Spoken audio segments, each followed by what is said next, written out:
Americans on the brink. A nation struggling to stay afloat.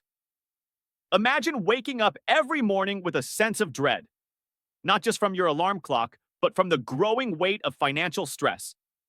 That sinking feeling when the rent is due, groceries cost more than last week, and your paycheck seems to shrink in value month after month. This is the reality millions of Americans are facing right now. We're not talking about a temporary hiccup. We're talking about a full-blown cost of living crisis. The mood across the country is growing more tense by the day. Families are cutting back, individuals are delaying major life plans, and countless households are facing a question no one wants to ask. Is bankruptcy my only way out?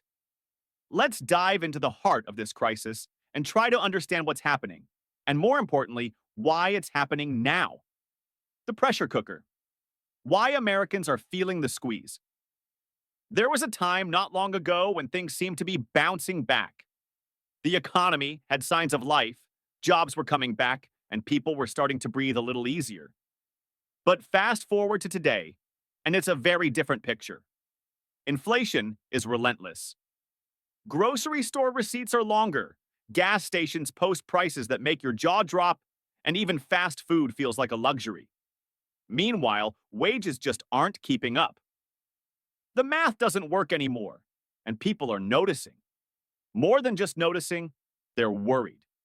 A recent wave of data shows that bankruptcy inquiries are creeping upward. No, we're not at 2008 levels yet, but we're not far from pandemic-era highs, either. That's a major red flag. For many households, bankruptcy is no longer some distant, unthinkable scenario. It's becoming a real possibility. Mountains of debt and no rope in sight Americans are facing a perfect storm. Household debt has ballooned to record levels. Credit card balances have topped $1.2 trillion. And delinquency rates, especially on credit cards and auto loans, are hitting their highest marks in 14 years. And remember the student loan freeze that offered temporary relief? That ended in late 2024. Now, millions are once again being asked to make payments on loans they could barely afford before. Many are falling behind, and lenders are starting to report these delinquencies. The financial time bomb is ticking. This isn't just about being bad with money, it's about being stuck. Stuck with high-interest credit cards, expensive homes bought when rates were low, and car loans that have turned into burdens too big to bear. People aren't buying new things. They're trying to survive the things they already have. Tariffs and taxes, the invisible hand, making everything worse. Another silent contributor to this storm? Tariffs. These behind-the-scenes economic tools may seem like abstract government policy, but their impact is real and painful.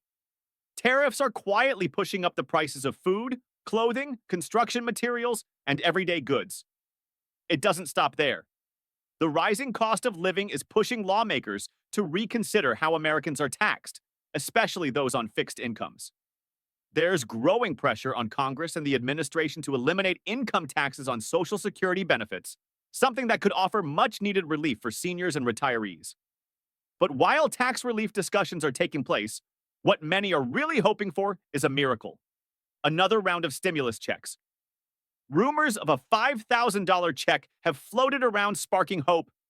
But let's be real, those checks aren't coming, at least not anytime soon. There simply isn't enough political support to push something of that scale through Congress. Real talk. Bankruptcy is the last resort, but it's coming.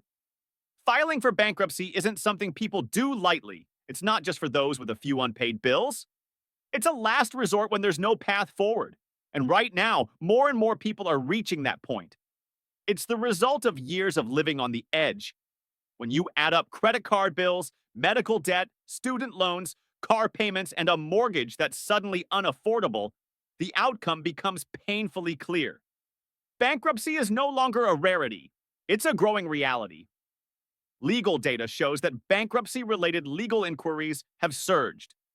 The Legal Shield Index, a major indicator of financial distress, jumped significantly in the first quarter of 2025, nearing the same levels we saw at the height of the pandemic.